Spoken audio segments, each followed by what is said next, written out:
True crimers, welcome to the Case. I'm your host. I'm Jen Coffindaffer. Really looking forward to this show tonight because there has been so much breaking news and news that is really important and relevant for the Celeste Rivas investigation. It's unbelievable. We are going to break it all down tonight. For those who don't know this story, basically there was a young girl. Her name was Celeste Rivas Hernandez, and I'll put up her initial missing poster. She was reported missing, even though she came into the picture at least one time at her home that we've all seen on video.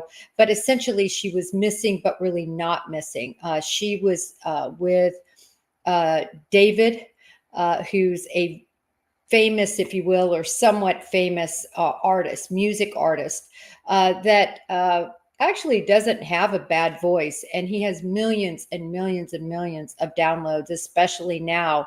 And she went missing, and again was sort of in a relationship with David, and ended up being found in the front trunk. We call it the front of a Tesla, after being parked very near his house and being towed off. Then once it was towed, a horrible smell emanated and police were called and Celeste was found.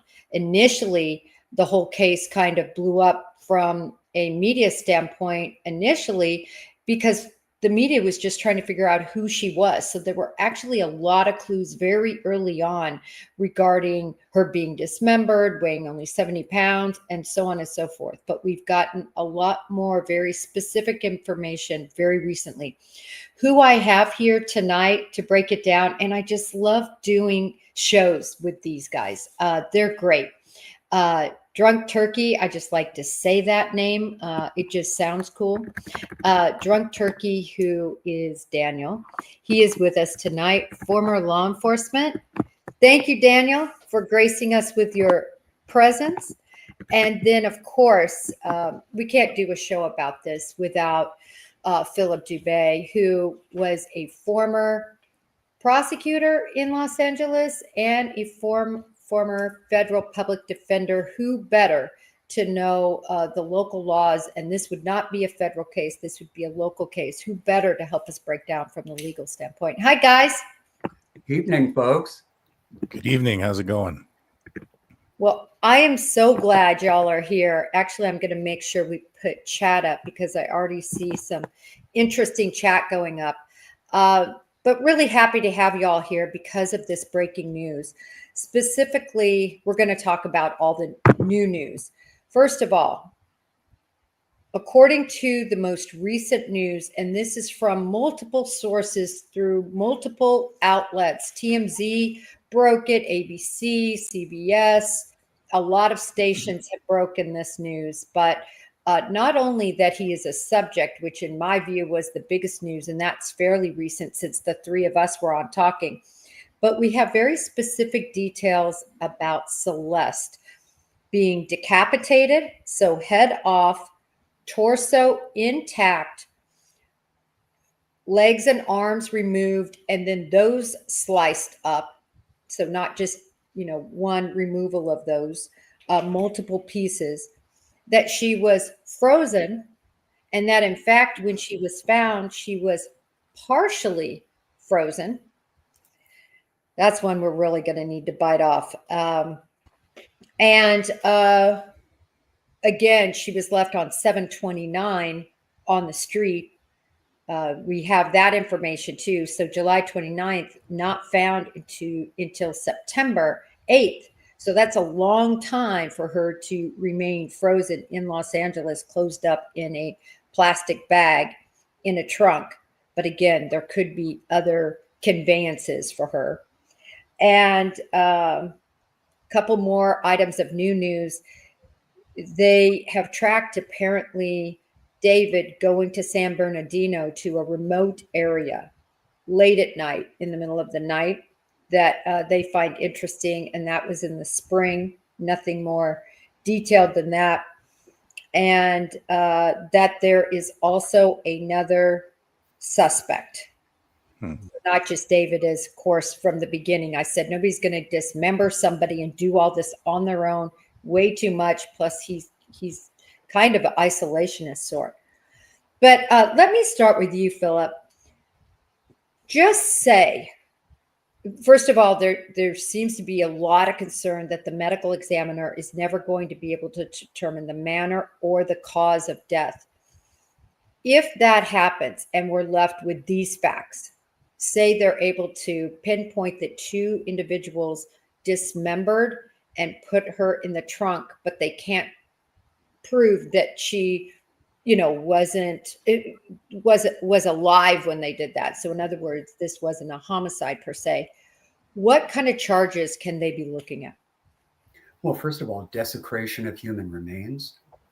You can't just arbitrarily dispose of human remains in California without going through the coroner's office or without going through a hospital or the LA County morgue. You have to go through either a private institution or a government agency to make a record of it. If you don't, it's an actual crime. You have to report the death. You can't just leave human remains in your car, on your property, and just pretend it doesn't exist. You can't just bury your head in the sand and assume it's just going to go away on its own, and that you have no legal duty to make sure that the remains are properly disposed of. It's an independent crime. The problem is it's not the crime of the century. It's pretty low grade, obviously, in comparison to an assault with a deadly weapon, to a kidnap, to a sex charge, and certainly to homicide. So it's not really the crime of the century, but it certainly could be enough to bring one or both of these suspects in. And you never know, they might set up a Perkins operation where they're pointing the finger at each other and talking, not knowing that everything's being recorded. Or they might be interrogated, get properly Mirandized, and end up coming clean, one or both. Or maybe one will come clean and point the finger at the other one. But in any event, it would be enough to hold them. And then a judge would decide at arraignment what, if any, bail to set, and if the matter should proceed to a preliminary hearing if it's a felony, or if it's a misdemeanor, frankly, they could be released to OR. Okay, wait a minute. A couple of things here. You talked about only one crime. Is that the top charge, if you will? There's no other charges, you think, just based on sort of the facts we know? Body found in trunk, dismembered, and that's all we've got. And then what would be the punishment? What's the highest sentence they could get for that under California law? Well, if it's all posthumous, meaning that everything happened after the fact, I think the most that they could be looking at is what's called a Penal Code 32, which is an accessory after the fact, meaning you're cleaning up the crime scene, you're getting rid of the body, you're getting rid of the instrumentality of death. And that is what we call a wobbler in the state of California, meaning it can be filed as a misdemeanor or a felony, or even if it is filed as a felony, a judge can reduce it to a misdemeanor. The bottom line is this: as a misdemeanor, it tops out at 1 year county jail. As a felony, maximum of 3 years county jail, of which you would only serve half.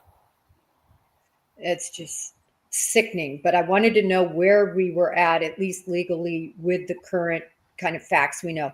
Mm-hmm. Daniel, I want to talk to you about one of these new items, particularly one that I think everybody is kind of blowing up about. And this was the idea of her being frozen. Mm-hmm. Now, in my experience, if you're going to freeze a body for a long period of time, and to me, if you're freezing it beyond, I don't know, an hour, I don't know, to me, any amount of time you're freezing a body is a long amount of time, but we're talking now months. The information is the spring. So a very long time to July 29th when that car was parked.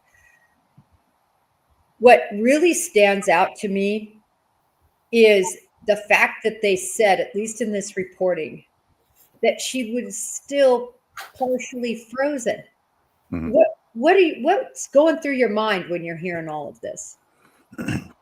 Well, one of the things that they also mentioned so here recently, myself and Dr. Vona were covering this case, and we're listening to another news team break some information. And one of the things that they broke was that the body had cuts on it that appeared that those cuts happened over time, not necessarily at the same time.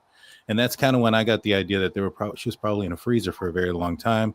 There's probably signs of freezer burn that could show differences of when it was that these cuts were being made, and then sure enough, that ends up happening. Now, it sounds like she's probably in some sort of industrial freezer, or a freezer that is capable of very low temperature. And I think there's a video of a chest freezer in the background of one of his videos that was on social media, and it was one that had over 7 cubic feet of space, and it was a lot of people are kind of pointing at that being the possibility. But the fact that she was in a vehicle in Los Angeles during September and she was still thawing out tells us that she was probably in that freezer for a very long time. Now, Steve Fisher, an investigator who went into the rental property, he had talked about there being, I believe, farming equipment that was found or still left at the place that he said that he thought could have been used to further get rid of the body, destroy evidence and things of that nature. I wonder if, whatever that equipment was, the fact that she froze to the extent that she did prevented them from utilizing that equipment. Yeah, when I think of it, and there's a lot online now of this fancy, sub-zero freezer, refrigerator side by side.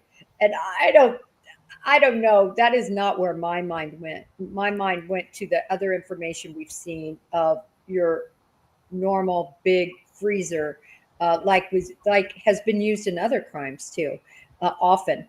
And yeah, that's the kind that was the kind that the chest freezer, the small one. Yeah, that's the kind that was found in a video in the background. It was brand new because it was still in a box. People are pointing it out. And it was in a box.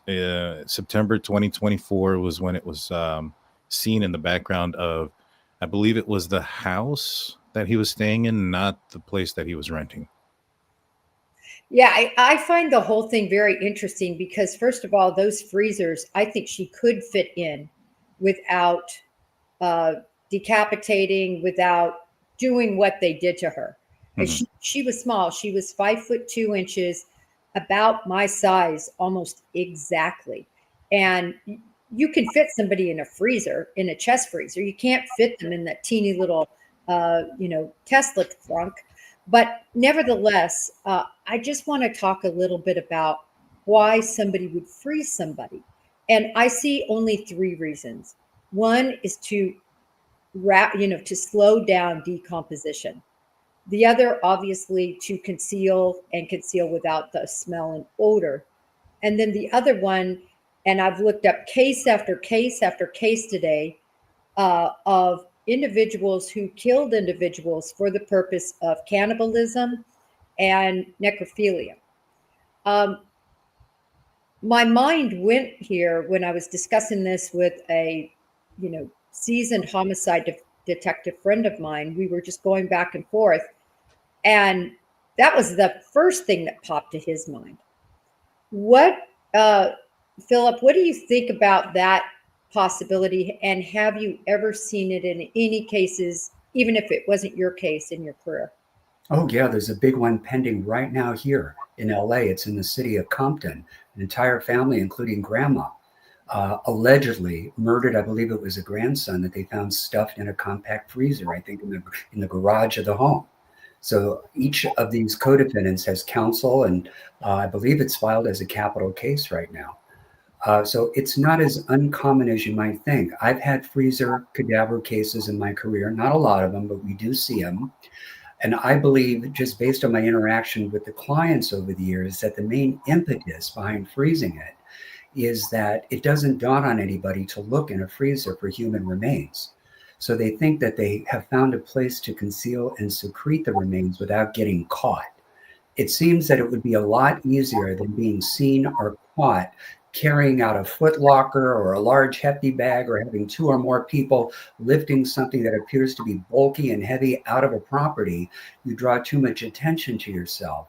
But if it's done somewhere where the public really has no visibility. There's certainly no drone activity or anybody that could see what's happening. The freezer, for whatever reason, just kind of comes to mind for many criminals. We saw sort of hues of this in California with an unsolved murder in 1947. I don't know if you've ever read about this unsolved murder. It involved Elizabeth Short. She was a wannabe starlet from Michigan who made her way out to California. And she, to this day, they don't know who did it, but they think it was a surgeon, where they literally found her body transected in a field in Hollywood, right out here in California. To this day, that murder went unsolved. And the question for everybody is, first of all, why would somebody dump that body in such an open and notorious place? But the truth is, back then, it was desolate. There was nobody there. It was just this sort of untilled, undeveloped land where somebody just happened upon human remains. It was terrible. That was the Black Dahlia. I don't know if you ever heard about that unsolved murder. But nonetheless, so what you can kind of extrapolate from that is people in panic mode look for a place to conceal human remains.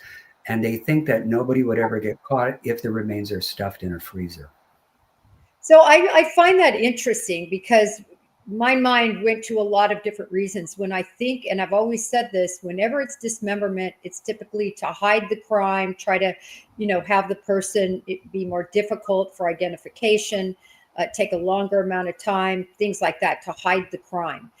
Sometimes there are different body parts left in different places. Sometimes it's to just facilitate concealing it in a barrel or in a trunk or in a small place.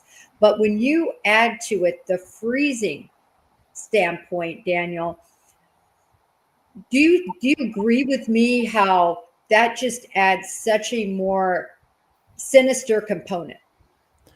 Oh, 100%. And then you kind of look at some of his artistic views and some of the things that he was doing around the time that is alleged that Celeste has lost her life. He's making these videos. One of them, I had it pulled up. It was one where he's in the trunk and these two people are taking him out and they're burying him in the middle of nowhere. And, you look at his artistic views, you look at how she was found. Yeah, 100%. It seems like there's something sadistic to it, to a certain extent as well. The multiple cuttings and then the continual cutting, as I mentioned before, that's weird. I mean, the whole thing is weird, but you spoke about possible cannibalism. That's kind of where my mind went when I heard that there was like cutting over time. And it's on the limbs and multiple cuts and multiple pieces. And, again, his music and everything else kind of points to art or life imitating art. Yeah, this sets up perfectly this video I want to play really quick in his own words where he talks about this. And what really caught me, and I think I have this downloaded here, was his facial expression when he talks about all of this. Here we go. This was an interview of David. Is a means of coping. Yeah, basically, yeah. But you saying expecting it, meaning like you get into a friendship expecting it to end in a devastating, tragic, sad way so it can inspire art, but are you manifesting that in a certain degree? I don't know. I hope I'm not. I really hope I'm not, because it feels that way. Because I look back to old songs like Life's a Dream and all these songs I wrote in my closet or my sister's closet in 2022 when I'm looking at my life in the past 8 to 9 months. I'm like, whoa. Bro, these songs are soundtracking my life. So I hope I'm not involuntarily doing that, but it might be that way. So that was so eerie, obviously, when I heard out of his own mouth sort of him making the conflating both together. And then I want to read really quick just a little bit of this lyrics from Celeste, the one that actually I played that recording on my Twitter. Have you guys seen or heard that Celeste song? I've heard excerpts, not all. I also have heard just parts and pieces of it as well. There was another clip of him circulating where there was supposedly Celeste's voice in one of the songs saying "I love you," and in one of these clips after the fact, sometime around the spring of this year, he talks about how he's not with the person that says that anymore. Kind of Yeah. weird. It's really eerie. But anyway, part of this verse is, darling, I would love to ease your mind, but you only open up when you get high.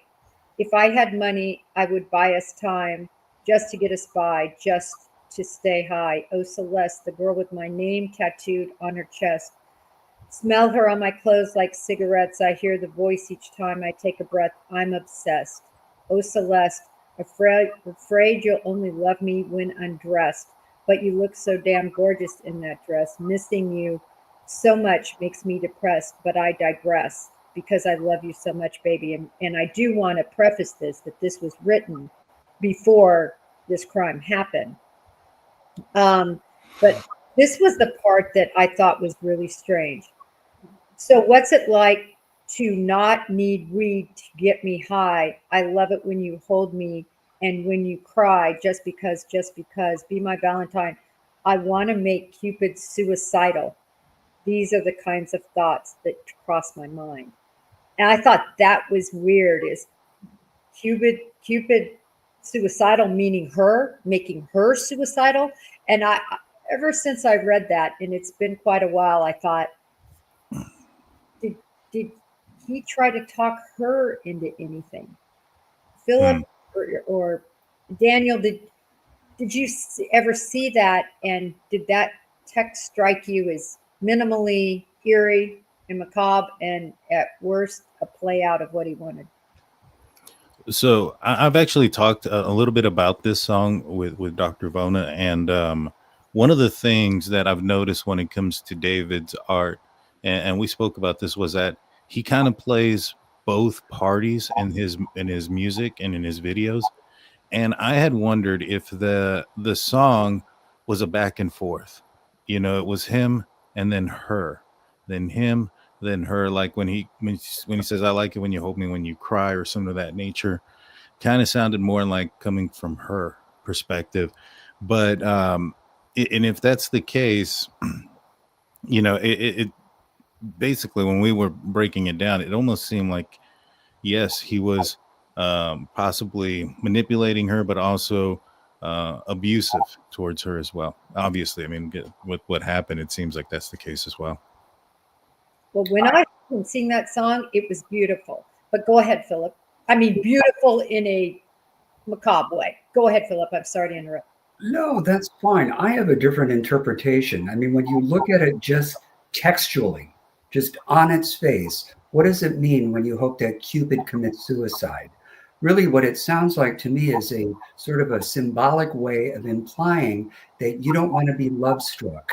You want that this love struck relationship not exist. And you can interpret that to mean that because of the age difference between the two of them, the criminality involved. So you want Cupid to commit suicide so we are not in love, so that we are not drawn to one another, and so that I am not arrested for having a relationship with an underage girl.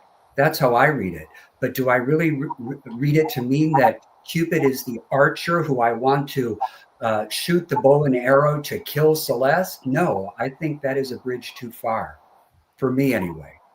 Yeah, I think that every person who, and I really, for me, when I heard that song, first of all, I was surprised it was as good as it was, meaning that he doesn't sing as good as you, Philip, but, you know, I really I've said this repeatedly. I've never even heard of this kid. You know, well, of course. I grew up with Trinity Lopez, Paul Anka, Gladys Knight, and Sarah Vaughan. I wouldn't know David D4VD to save my life. I really wouldn't, you know? So well, he actually has a nice voice in that song, Celeste. I was surprised at how much I didn't mind listening to it. I want to move over though to Romantic Homicide. I'm scared. It feels like you don't care. Enlighten me, my dear. Why am I still here? I don't mean to be complacent with the decisions you made, but why? In the back of my mind, you died, and I didn't even cry, not even a single tear, and I'm sick of waiting patiently for someone that won't even arrive. Oh, oh, oh, in the back of my mind, I killed you. And I didn't even regret it. I can't believe I said it, but I don't. I hate you. Mhm. What do you guys think? Daniel? It sounds like he had some pent up emotions throughout for a while. You know, I mean, obviously this was written before, uh, the death of Celeste, and so he wasn't writing necessarily about that situation in that moment because it hadn't happened yet. But it kind of gives you an insight to his feelings, his thoughts, especially when it comes to romance, and and and and having a partner, and his feelings of jealousy, his feelings of unable to control, and being obsessive, to a certain extent, and compulsive. So again, art imitating life. I think there's a lot of that in this. Philip? Well, this is exactly why our legislature added 352.2 to our evidence code, that mere poetic expressions should not be introduced at a criminal trial to prove guilt, because it is so prejudicial. There are so many innocent explanations for one's prose, poetry, spiritual writings, music lyrics, whatever, that to try to distill from that an intent to kill or some type of futuristic image of death that is forthcoming is just so wildly speculative. To put that in front of a jury in a murder trial, I think would be very prejudicial. And I think our lawmakers and certainly our courts have recognized that the probative aspect of it, in other words, what if anything it could prove, is substantially outweighed by the prejudicial effect. It's just way too prejudicial. Until I saw that interview of him with the that I just showed, where he talks about how he wrote and then it ends up playing out in his life in that interview. And that interview was done in April of 2025. Okay. He says that. We just all heard it. And it made me wonder, all of these songs that he writes, does he write and then get off on having the song play out, having it come to life, having it be real? And I mean, that's kind of what he says. Oh, I sure hope not, but geez, it seems like that's what's happening.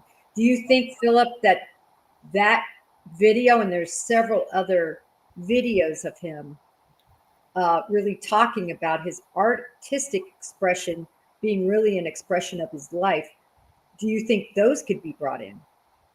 Well, I think maybe, but only if his greatest hits really do imitate real life, his real life, his version of life. But if all it is just sort of dark, macabre, morose type music and thoughts and ramblings, then again, that is his style of music. That is his style of lyricism. But does that prove a homicide? I think it's a stretch. And I think that's why the legislature recognized that courts need to be reined in on this stuff so people aren't convicted based on poetry. And that's ultimately what I think it is. But if you really do separate each of his hits, each of his songs, and see if any of them really did ever come to fruition, or if it's just like his wild imagination, then we leave it to the wild imagination, you leave it to music, you leave it to art, and not for a criminal jury, because that's the forum where it belongs. Well, I just think there's so much possible other evidence. There's a lot that we know already that does imitate what he said. First of all, he obviously was in a relationship with Celeste. And then there's a song that talks about a relationship with Celeste. And then there's a trunk, and there's, dragging someone around and all of that, and a death. What do you think, Daniel? To me, I think that in the end, his music that he had beforehand isn't going to be what the jury should see. It's the evidence based on the merit itself, on the crime, that they can prove that he committed this crime without a reasonable doubt. and I think they have that. I mean, when you start looking at some of the things that they've said and they've put out there to this point, I know they haven't gotten a warrant and an arrest, but they're talking. Daniel. Yeah.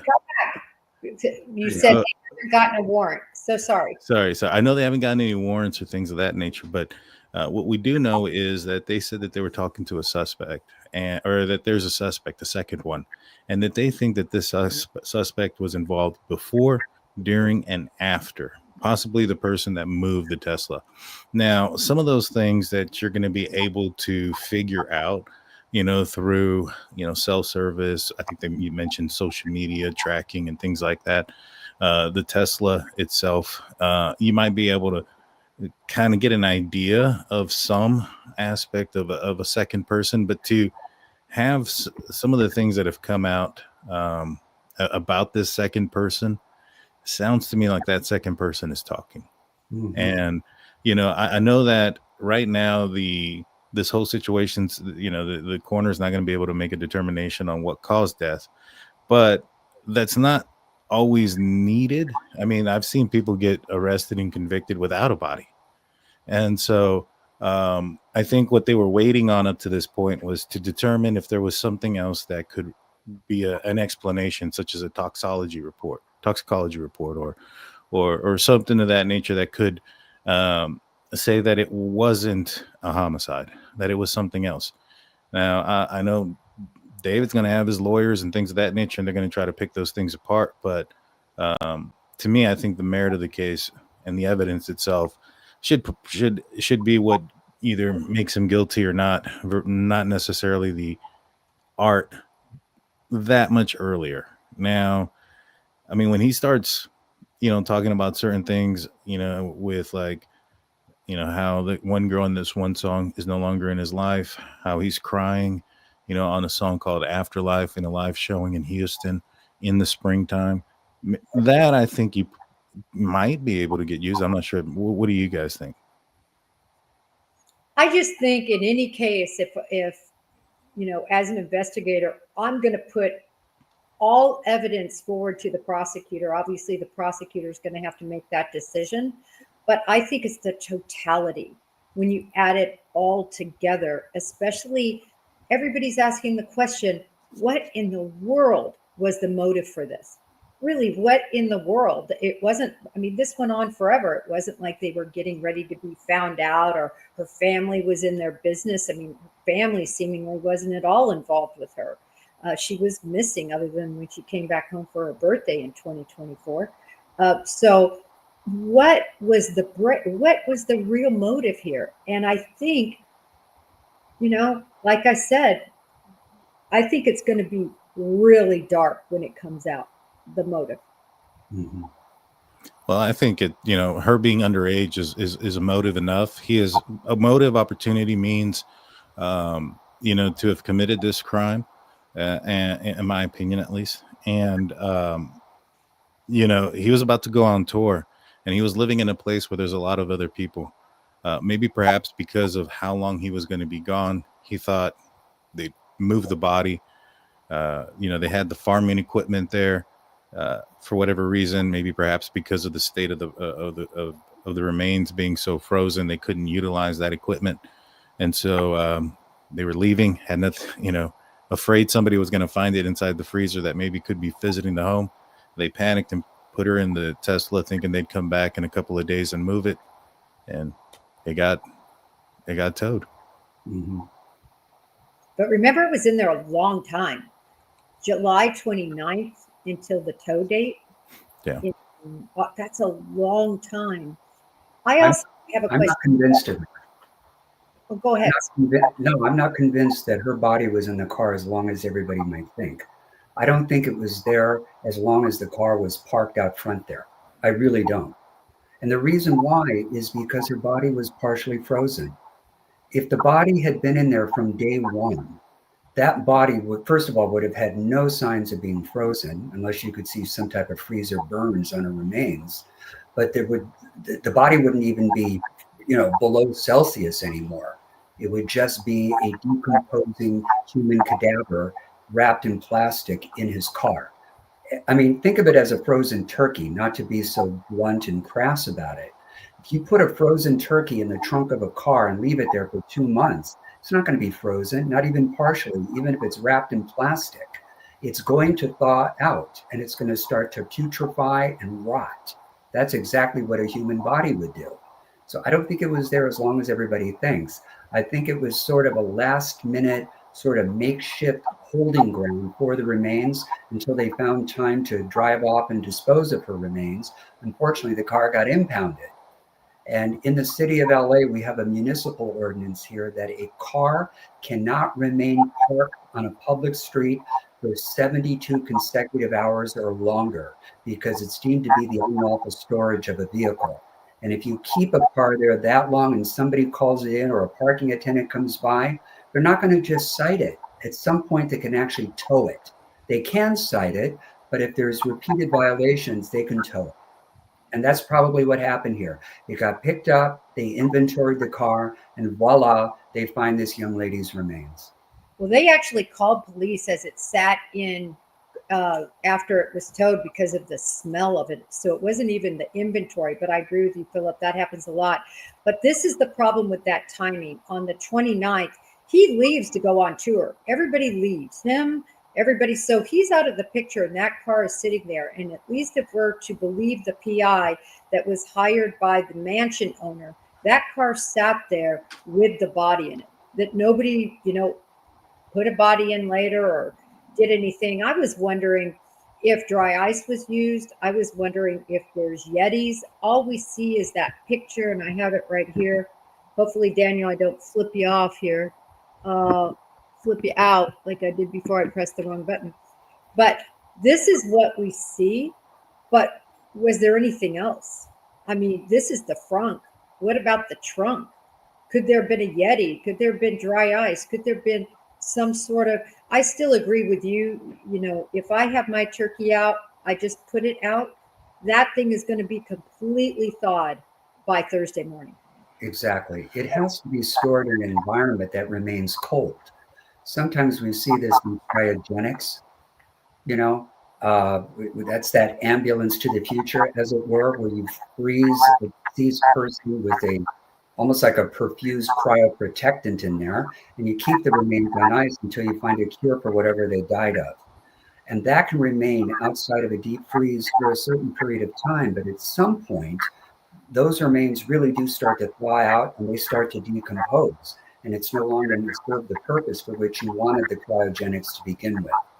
So I don't know, unless and until there was some type of perfused chemical put in her remains, I don't think she was in that funk very long. I don't. I just think the timing and the reporting, we know she was there from 7/29 until she was found. But my question is it misreporting? Remember, a lot of what we're relying on, even though it seems to be accepted. I mean, what do you think, Daniel? Do you think the fact that purportedly the remains were somewhat frozen, do you think that's accurate? Well, if he went to as far as to get farming equipment, I wonder what else he may have done. Now, Teslas don't come with a cooler, but there is an aftermarket thing that you can do to put a cooler in the front of a Tesla. I wonder if that's what he had done. I think that could be possible. And like I said, if there's dry ice, and then I wondered, but I hadn't seen this reported by the PI. The PI says body was in there, was driven there and left alone until it was finally towed. And again, David was gone by then, so he couldn't have done it in between those dates. And his entourage, I posted, and I know you have too, Daniel, a lot of pictures, the day after of him partying and so on. Gone on the road with his entourage and the bus picking them up and all of that. But my question is couldn't there have been perhaps somebody go back and dry ice this thing where it remains somewhat frozen? Or do you think they were literally relying on that little, was it a Christmas tree air freshener to stop the smell of a decaying body? What do you think, Daniel? Well, I mean, I think that it's possible that somebody could have gone back.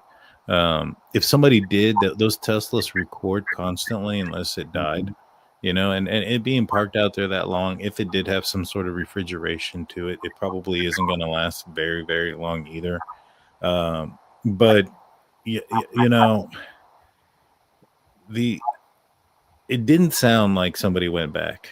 You know what I'm saying? It didn't sound like that was the case, that someone went back throughout the time, but it's possible. I mean, if the Tesla died, I wonder if the Tesla's batteries died and does it stop recording those things? I mean, I know that maybe perhaps it doesn't turn on, but do certain functions stay longer than others? Possibly. And if it died being parked out there for such a long time, maybe perhaps somebody could have gone back without somebody being aware of it. Well, I know Phillips had a Tesla. I have a Tesla, and I can tell you, you can make inoperable everything but the GPS. You can turn off the cameras. You can take it out of Sentry mode, make it so it's not recording everything, like when it opens, when it closes. You can do that with a flick of your finger on the dash computer. But what you can't control is the GPS. So they're going to have the GPS data. Is that your understanding too, Philip? Yes. Well, first of all, there's 3 camera systems. They have what's called the cabin camera, where it's actually recording everything in the interior of the vehicle. Okay. And it does, to some extent, record audio, not conversations, but commands. Like if you want to know, or tell it to make a call, or if you wanted to put the radio on or something like that, it may record that. Then certainly they have the Sentry mode, where the vehicle is recording everything going on outside the car. So if you ever get a ding on your door, you can see who caused it. Or if somebody keys the car, you can see who did it. It's all recorded. Now, if the battery is uncharged, I do believe that the Sentry mode is still operating by a satellite. And I think that is one of the features of the Tesla technology. And then the third, obviously, is the dash cam, which is recording everything in real time as the car is driving around. That I'm not so sure is still activated if the battery is dead. And frankly, you wouldn't need it to operate because the car is parked. But I think here, we're going to know more about how Celeste remains got in that car when the Sentry mode data is revealed in court, assuming it gets that far. But I do believe at some point there are going to be court proceedings with Sentry mode data and footage being played to the court. And I think that's only if the Sentry mode was not disabled, which you can do. And a lot of people don't know there's 2 batteries in a Tesla. There's the battery that's underneath that runs the whole vehicle, and there's a secondary battery. And the reason I know about the secondary battery is the secondary battery that controls a lot of things we're talking about, whether you can get in your car, whether you can get out of it, all of that. That is a separate battery because ours died. It's like a backup generator, kind of? No. No? It actually controls completely different. It doesn't control the engine or that operation. It controls all the little things we're talking about right now. And ours went dead. We had to have it towed. It was a complete nightmare. We had to get a new one. We had to buy a new one. We had to have Tesla come out and do that. And we were locked out of the car. Actually, what happened was my husband was locked in the car. The car would not work. Sorry. Wow. So, Wow. that's what my concern is. I think everybody thinks because this is such a advanced and sophisticated machine, which it really is, but there's a lot of components. And if that little battery was dead or made inoperable by anybody, or if certain functions were disabled, I'm not sure everything they're going to get. And in fact, I think if they had everything we thought they would have, we would probably have an arrest by now. Oh, yeah. I think you're correct. But I truly believe that given the amount of time that's gone by, it may have taken forever to get the records from Tesla, to get the data. I have a feeling that this data was so deeply embedded somewhere in a purged file somewhere that it, it took all the king's men and all the king's horses to try to put it back together again, if you will, you know? So it's not an easy task, and it's certainly not something that you can do overnight. Daniel, are you familiar with the Suzanne Morphew case at all? Or Philip? Either of you? Oh, yeah. Oh, yeah. Slightly. Out of Colorado, wasn't it? Yeah, it's out of Colorado. And the only reason I bring it up, this was a woman. She was shot with a tranquilizer gun by her husband, allegedly. That's the charges. He was originally charged, and then there were issues with the prosecutor. Then there was never a body found initially. Years later, after they dismissed the case because of prosecutorial misconduct, they found the body. Mm-hmm.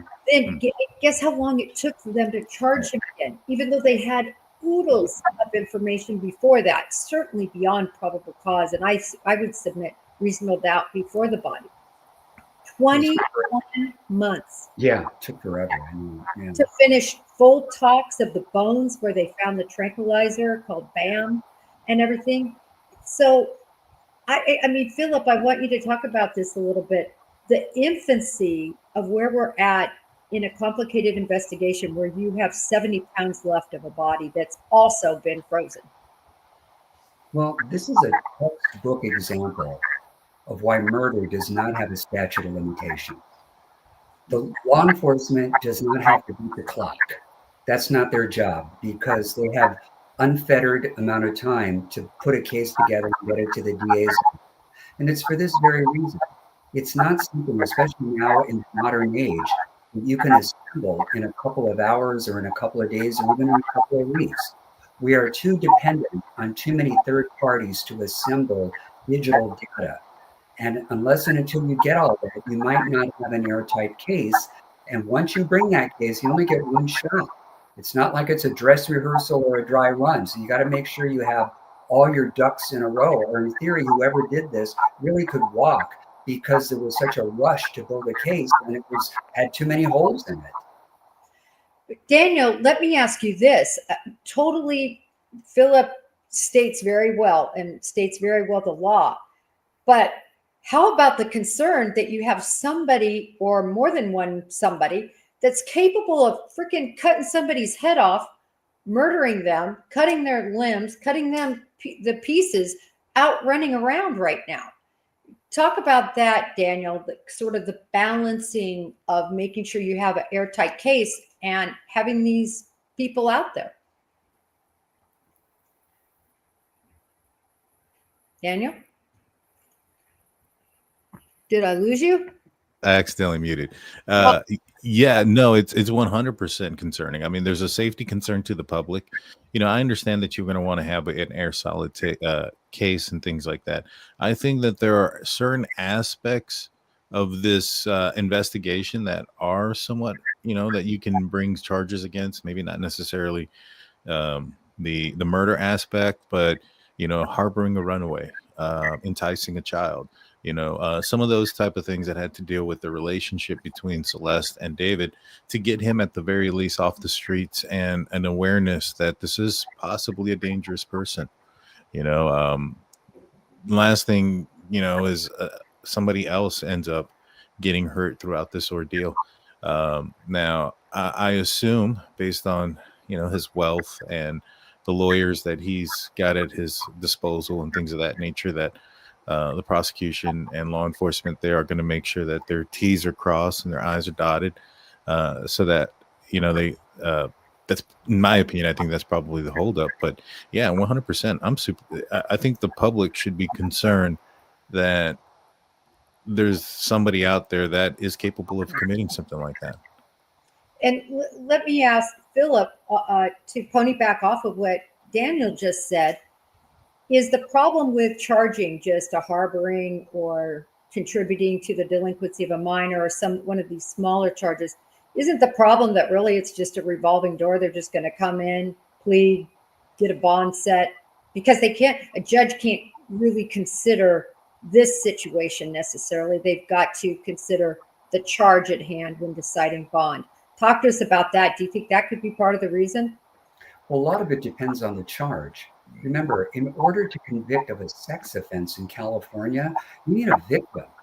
You actually have to bring somebody into court who can testify that there was an unlawful lewd touching. And if all you have is just hearsay coming through, I don't know, a witness who spoke to Celeste 6 months before it happened, guess what? David and I did the nasty. Well, that's not coming into evidence because it's hearsay. It's just not. That would violate the 6th and 14th Amendment to the Constitution. That would deny you the right to a fair trial and due process. You just can't do that. So you have to have some evidence that there was even an unlawful sexual touching. And in California, we have what's called the corpus delicti rule. And what that means is at the preliminary hearing stage, you cannot even use statements of the defendant to prove all the elements of a crime unless you have independent evidence of each element. So none of the statements can even come in until you can independently prove up all the other elements. The statements are kind of wrap a bow, if you will, tie a bow around the box, but you cannot use it substantively to prove your case. You've got to have a corpus. Without her to say that there was vaginal or digital or any other type of penetration, you don't have a sex charge. You just don't. Now, legally, how that hampers the prosecution is those counts are what carry the most time. Lewd act upon a minor under the age of 13 or 14, rather, I believe, carries up to 8 years. Without even a record, it can carry up to 8 years. But without her, you just don't have it. I don't see how you could prove it. Now, there are other misdemeanor offenses that might be provable. So, for example, what if there was an independent witness who saw it all go down? A witness can absolutely come into court and testify, I saw David take off his pants, I saw David remove Celeste's pants, and I saw them get under the covers and have sex. That's how you can do it. But short of that, there's just not enough evidence to file a sex charge, let alone the murder. Or if they have video, or if they have pictures. We all know how long this takes. Can you imagine the video? Because his whole life, as Daniel knows, because I know he's followed the evidence really closely too. This is a kid who admits his whole life is on, the internet. That's what he says. He says he doesn't feel grass. Mm-hmm. This is a guy who his world is the internet. I can't imagine the volumes and volumes of evidence they've got to go through. Daniel, but I gotta tell you, based on what's been released to the true crime space, I would absolutely defend this young man. I would do it pro bono. I just don't think there's enough evidence there to prove a murder. Now, obviously, the police probably have more than what's been revealed because he has been declared a suspect, okay? But certainly a suspect falls way below proof beyond a reasonable doubt of anything. A suspect really means they've got somebody that they really need to talk to, okay? But because that person ain't talking, he could really remain a suspect in perpetuity. Daniel, what do you think about some of this other evidence that could exist, especially in light of his huge digital footprint that's got to be out there? Well, I wonder, kids communicate, right? They talk, and the way they communicate and they talk is through a digital aspect. So online text messages, and they send pictures, they send videos, things of that nature. And apparently, if they're using, I think the allegation is that on some of these songs, there's recordings of Celeste, and they've used her voice from these recordings, whether they're voicemails or whatever the case may be, that have been saved somewhere, and they've used them in this music. So I'm hoping that law enforcement is going to be able to go through some of those things and find some other things that could point towards more. When it comes to the relationship aspect, I know that you mentioned the hearsay part, but if Celeste told, if her best friend comes forward and says, hey, I have these messages from Celeste, it's a voice message, it's a video message of her saying that she and David had an interaction, is that still considered hearsay? I know, for instance, in the Karen Reed case, they utilized Trooper Proctor's text messages, and they didn't bring up him They utilized people he text messaged, and they were able to introduce those messages through the people who received those messages, not Proctor, who was the person who was making those comments. Is that still not possible to bring in? Well, we have what's called exceptions to the hearsay rule. And we also have what's called hearsay offered for a non-hearsay purpose. And all that really means is that either it falls within an exception to the rule against hearsay, or you're not offering these statements to prove what they say. You're offering them to prove something else. So a court can let those into evidence, but give the jury a limiting instruction that they're instructed to receive those non-hearsay purpose statements for a non-hearsay purpose. And they're so instructed that when they deliberate on it, that they only utilize those statements for that limited purpose. But the truth be told, you're asking jurors to parse words. Once they've heard it, it's like you cannot unring that bell. And it can be quite prejudicial for hearsay to come in for a non-hearsay purpose and use this tortured legal logic to allow it in. But in theory, you are correct. They could come into evidence if the prosecution can come up with a real sort of astute reason why it should come in, and a judge will allow it. There's great deference to discretionary rulings by trial judges in our law. Good to know. So, as a last catch-all question I want to ask both of you. First of all, is there anything else I'll ask this one of Daniel. Is there anything I'm missing of sort of the new revelations that we ticked off? I think I ticked off about 8 of them. Is there anything I'm missing, or any component that you found out in your investigation? For instance, the picture of the deep freeze chest freezer that was in the background on a video that was new. Is there anything else you want to enlighten our audience and Philip and I about that you found? So the only thing is that law enforcement, according to TMZ, don't believe that Celeste was ever buried out there in Santa Barbara, in the middle of nowhere. They believe that that's where the dismemberment happened. Now, I'm assuming and I'm hoping that with the GPS locations and things of that nature, that location will be found. And so it brings up a lot of oddities, like questions. Why go all the way out there to do the dismemberment, and why bring her back? And put her in a freezer. Why not bury her while you're out there, and all these other things? But yeah, a lot of question marks. And I think one of the things that TMZ has kind of said out there is that when it comes to this investigation, that logic is something that you may have to put on the back burner. And to me, I mean, yeah, people make dumb mistakes, people do stupid things, but if you're going to present a case to somebody about somebody, you got to make it make sense. Mm-hmm. Well, this is somebody under the influence. This is somebody that's not a career criminal. This is somebody that's never murdered somebody before, dismembered anybody before. And I think a lot of the reasoning would have been completely irrational for their moves. But I totally agree with you, Daniel.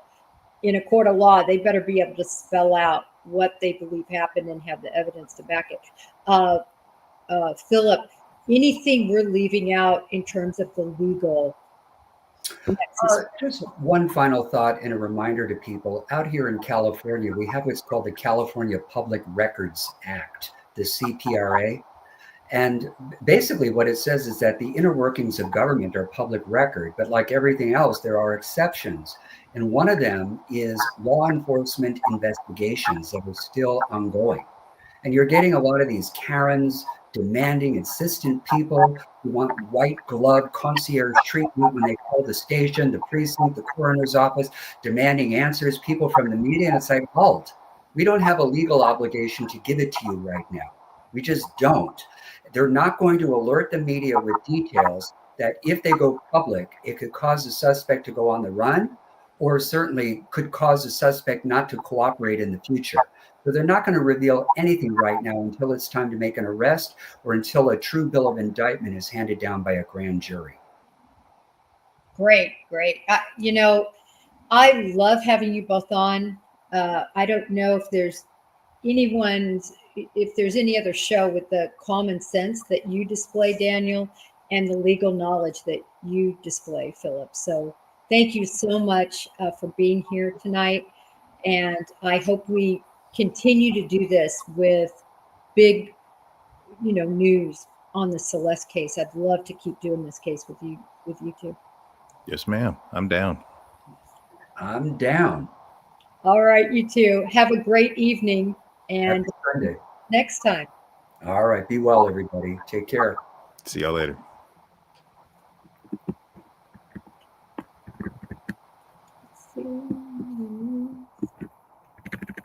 Slow on the go here.